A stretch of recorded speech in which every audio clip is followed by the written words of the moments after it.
بلکہ اس وقت کو اپنے مزید نقصان اور ہلاکت کا سبب بنا لیا۔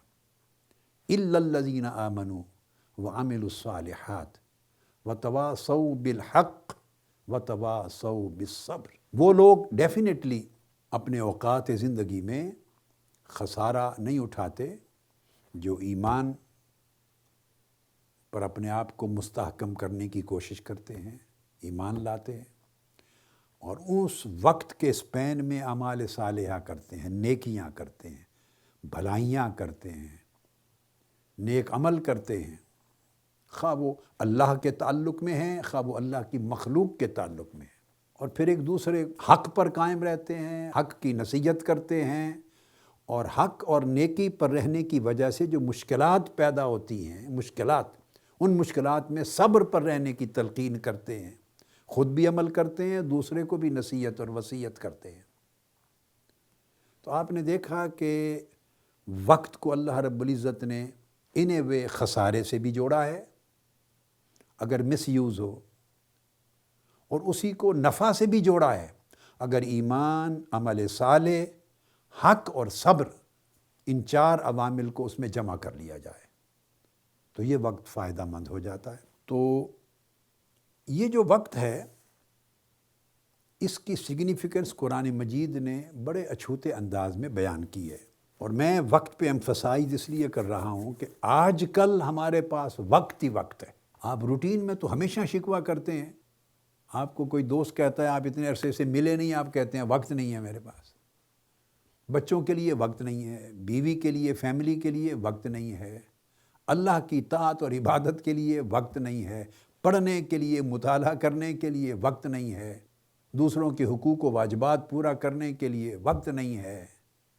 یعنی 100 چیزیں ایسی ہوتی ہیں، کوئی پوچھتا ہے تو کہتا ہے جی بس میں ایک بزنس میں، کاروبار میں اتنا بیزی ہوں، وقت ہی نہیں ہے۔ گویا ایک کام میں آپ اتنا ڈوب جاتے ہیں ہم کہ پھر کسی اور کام کے لیے زندگی میں وقت نہیں بچتا۔ اب وہ وقت جس کے نہ ہونے کا ہم شکوہ کرتے تھے، اب وہ وقت بے شک مشکل حالات ہیں، مشکلات اور نوعیت کی ہیں، برڈنز اور نوعیت کے ہیں، یہ وبا ہے یا بلا ہے، آزمائش ہے، امتحان ہے یا عذاب ہے، یہ مختلف لوگوں کے اعمال کے حساب سے جدا جدا حیثیت ہے، اور جس طریقے سے جو اس وقت کو ڈیل کرے گا اس کے لیے جدا جدا نوعیت ہو جائے گی اس کی۔ یہ ایک الگ سبجیکٹ ہے۔ یہاں میں ایک بات روک کر یہاں پر یہ بھی کہہ دوں کہ ایسے وقت ہمیشہ قوموں پر آتے رہے ہیں،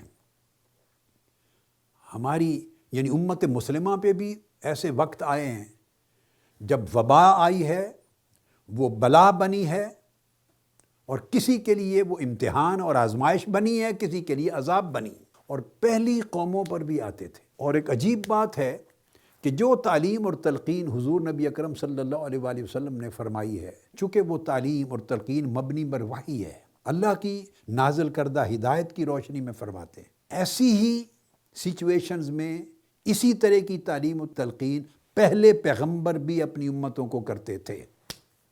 پہلے بھی کئی بار ایسی وبائیں آتی تھیں، ایک زمانہ، ایک وقت مشکلات کا آتا تھا جس میں انبیاء کہتے تھے کہ تمہارے بدعمالیوں کی وجہ سے، نافرمانیوں کی وجہ سے، مظالم کی وجہ سے، حق تلفیوں کی وجہ سے، فحاشیوں کی وجہ سے، جو ظلم سوسائٹی میں ہوتے ہیں اس کی وجہ سے اللہ کی ناراضگی ہوئی، اللہ کا عذاب آیا۔ پیغمبر امتوں کو بتاتے تھے، اور پھر علاج کیا بتاتے تھے؟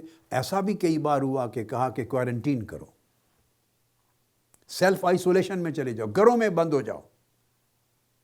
یہ جو میں نے آپ کو صحیح بخاری اور صحیح مسلم کے حوالے سے حدیث بتائیں اپنی پچھلی کئی نشستوں میں، کہ حکم فرمایا کہ گھروں میں محصور رہو، اپنے شہروں میں محصور رہو، اور فرمایا گھروں میں بیٹھو، باہر نہ نکلو۔ یہ پہلے انبیاء کے ہاں بھی ایسے جب کبھی واقعات آتے ان کی امتوں پر تو وہ تلقین کرتے۔ میں چونکہ ہمارے نان مسلم بھائی بھی آڈینس ہیں میرے، ہمارے شہری بھی ہیں اور پوری دنیا میں وہ بھی اسی وبا میں مبتلا ہیں، تو میں ایک ریفرنس ساتھ ہی ساتھ چلتے ہوئے بائبل کا دینا چاہتا ہوں۔ تو یہ میرے پاس بائبل ہے، میرے ہاتھ میں کتاب ہے۔ اس بائبل کا جو اولڈ ٹیسٹمنٹ ہے اس کے اندر ایک کتاب ہے، اولڈ ٹیسٹمنٹ میں یسعیاہ، یہ جو بک ہے یسعیا، اس کا چیپٹر ہے 26۔ یہ عہد نامہ قدیم کا، بائبل کا جو پہلا حصہ ہے اولڈ ٹیسٹمنٹ، اس کے اندر یہ بک ہے یسعیا۔ اس کے چیپٹر 26 کی جو آیت پڑھ رہا ہوں وہ ہے نمبر 20، ریسٹوریشن فار اسرائیل، یہ اس کا ہیڈنگ ہے۔ اس کے اندر الفاظ آتے ہیں یسعیا بائبل کے کہ کوئی عذاب اترا، ایسی وبا آئی پوری قوم پر۔ اللہ کے اس پیغمبر حضرت یسعیا نے کہا کہ اللہ تم سے ناراض ہے، اللہ نے عذاب اتارا ہے۔ تو کیا کہا؟ Go home my people and lock your doors, hide your selves for a little while until the lord's anger has passed. یہ میں نے آپ کو اس کی ورس 20 کا یسعیا کی کتاب سے بائبل کے اولڈ ٹیسٹمنٹ کا ریفرنس دیا۔ گھروں میں چلے جاؤ، دروازے لاک کر لو، یہ کوارنٹین تھا۔ تو ہمیں ایک حدیث میں یہ تذکرہ ملتا ہے کہ پہلی اقوام پر بھی طاعون کی وبائیں آتی تھیں، اور علاوہ اس کے قرآن مجید میں کئی اور وباؤں کا ذکر آتا ہے بنی اسرائیل کے حوالے سے۔ تو جب ایسے مشکلات آتی تو ان میں سے ان لوگوں کو گھروں میں داخل کیا جاتا۔ موسیٰ علیہ السلام کے زمانے میں بھی بنی اسرائیل پر جب فرعون کے مظالم بڑھ گئے تھے اور وہ ایک عذاب بن گیا تھا، تو ان کو گھروں میں رہنے کا حکم آ گیا تھا، اور فرمایا تھا وَاجْعَلُوا بُيُوتَكُمْ قِبْلَةً وَأَقِيمُوا الصَّلَاةَ، اپنے گھروں کو مسجدیں بنا لو، گھروں میں بیٹھ جاؤ اور انہیں عبادت گاہوں میں کنورٹ کر دو، مسجدوں میں کنورٹ کر دو، اور اس میں نماز پڑھو، اللہ کی عبادت کرو، گریہ و زاری کرو، معافی مانگو، استغفار کرو، توبہ کرو، عاجزی پیش کرو، تاکہ اللہ اپنی مدد نازل فرما دے۔ اور پھر فرمایا وَبَشِّرِ الْمُؤْمِنِينَ، جو لوگ گھروں میں بند ہو کر ایسا کریں گے، اللہ پاک اپنی مدد نازل کرے گا اور مومنوں کو بشارت دے دیں کہ مدد آئے گی۔ یہ ایک فینومینن ہے۔ سو یہ جو وقت ہے جس میں ہم گھروں میں بیٹھے ہیں، مصائب و آلام کا وقت ہے، مصیبت کا، بلا کا، وبا کا، اب یہ تو ٹلے گا اپنے وقت پر، یہ وقت ختم ہوگا اپنے وقت پر۔ آپ کی اور میری خواہش سے تو نہیں جانا، مگر اس وقت کو یوٹیلائز کس طرح کریں کہ یہ وقت ہماری مشکلات میں مزید اضافے کا باعث نہ بنے، بلکہ ہمارے سٹریس کم کرے۔ اس وقت کے اندر ہم بگڑے نہیں بلکہ کچھ سنوریں۔ ان اوقات میں ہم خرابیاں نہ بڑھائیں اپنی زندگی میں، پریشانیاں نہ بڑھائیں اپنی زندگی میں، بلکہ ہم اس سے اصلاح لیں، خیر کے پہلو نکالیں، اس سے بینیفٹ لیں، اس وقت سے بینیفٹ لیں، تاکہ وہ اگلا وقت ہمارے لیے یوزفل ہو جائے، کمفرٹیبل ہو جائے۔ اس وقت سے فائدہ اٹھائیں تاکہ اگلا آنے والا وقت ہمارے لیے آرام دہ بن جائے۔ جس سے گزر رہے ہیں یہ بھی وقت ہے، اور ہر شخص نے الٹیمیٹلی جہاں جانا ہے وہ بھی ایک وقت ہے۔ اس وقت کو اگر بینیفیشل کر لیا تو اگلا وقت کمفرٹیبل ہو جائے گا، اس کا اچھا استعمال کر لیا تو اگلا وقت آرام دہ ہو جائے گا۔ اس لیے اللہ رب العزت موجودہ زندگی کو تو وقت فرمایا ہی ہے، مگر اگلی زندگی قیامت کا دن اس کو بھی وقت کے ساتھ تعبیر کیا ہے۔ دیکھو، ہمیں وقت کا ریلیونس سمجھانے کے لیے یہاں بھی زندگی کے ایام کو وقت کہا، اگلا بھی الساعہ، اس کو بھی وقت کہا۔ فرمایا ان یوم الفصل میقاتہم، وہ قیامت کا دن وہ ایک وقت ہے، مقررہ وقت ہے۔ الی یوم الوقت المعلوم، ایک مقررہ معلوم وقت ہے جہاں تم سب نے جانا ہے۔ لَمَجْمُوعُونَ إِلَى مِيقَاتِ يَوْمٍ مَعْلُوم، تم سب جمع کیے جاؤ گے اس ایک خاص مقررہ دن کے وقت پر، یعنی وہ دن جب ہر کوئی حاضر ہوگا اللہ کے حضور۔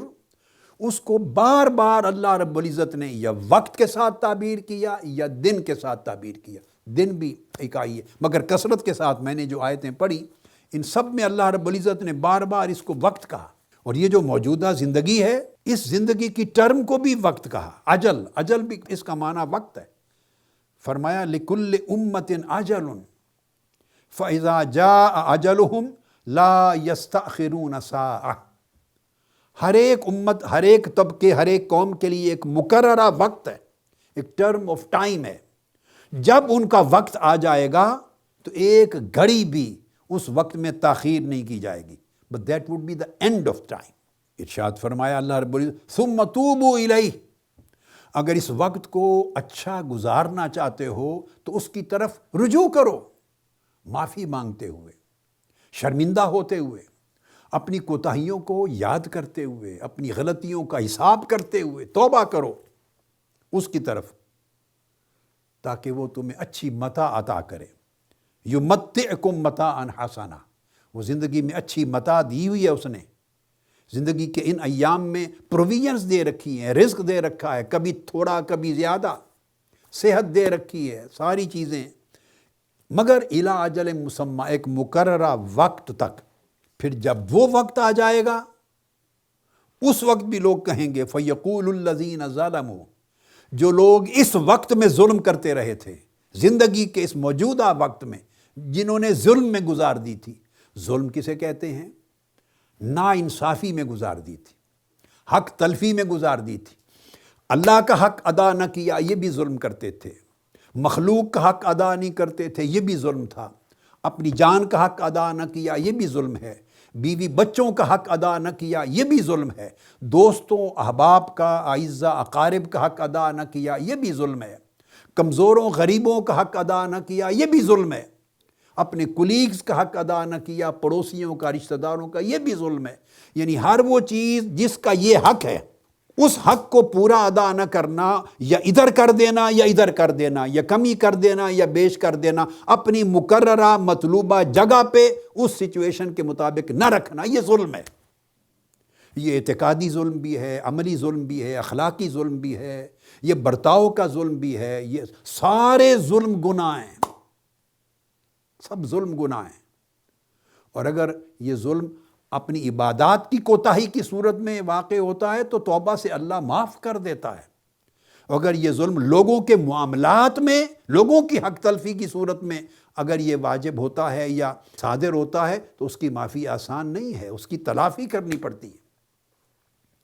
تو اللہ رب العزت نے فرمایا یہ زندگی کا وقت ظلم کرتے کرتے، ظلم کا میں نے معنی سمجھا دیا، گزار دیا جنہوں نے، تو جب اس وقت پہ پہنچیں گے، وہ وقت آئے گا جب اس ظلم کا انجام ان کے سامنے کھڑا ہوگا تو کہیں گے ربنا اخرنا الی اجل قریب، باری تعالی ہمیں کچھ وقت اور دے دے، ہمیں تھوڑا سا وقت اور دے دے تاکہ ہم اس وقت میں پچھلے گزرے ہوئے وقت کے جو مظالم ہیں اس کی تلافی کر لیں. جو نیا وقت دے گا اس وقت میں ہم پچھلے وقت جو یوز نہیں کر سکے اس کی تلافی کر دیں.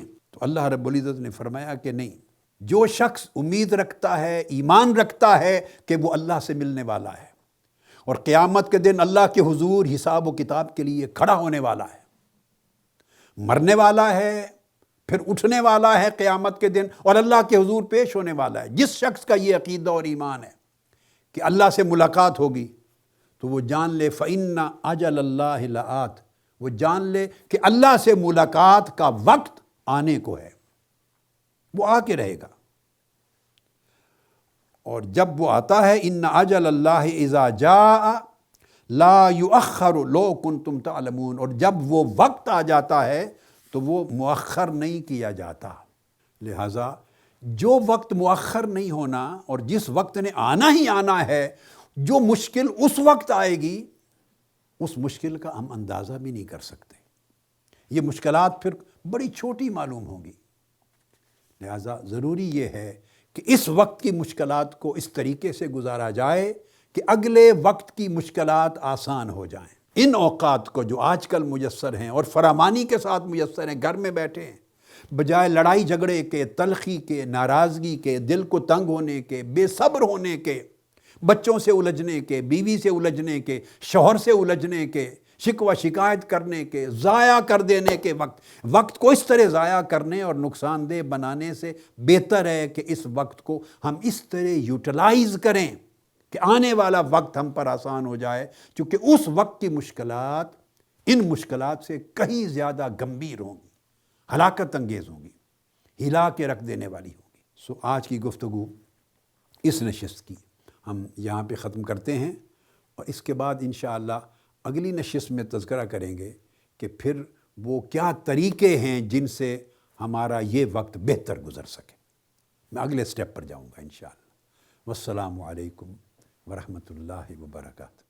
سب سے پہلے نئی ویڈیوز کو حاصل کرنے کے لیے شیخ الاسلام ڈاکٹر محمد طاہر القادری کے آفیشیل یوٹیوب چینل کو سبسکرائب کریں اور بیل آئیکن کلک کریں۔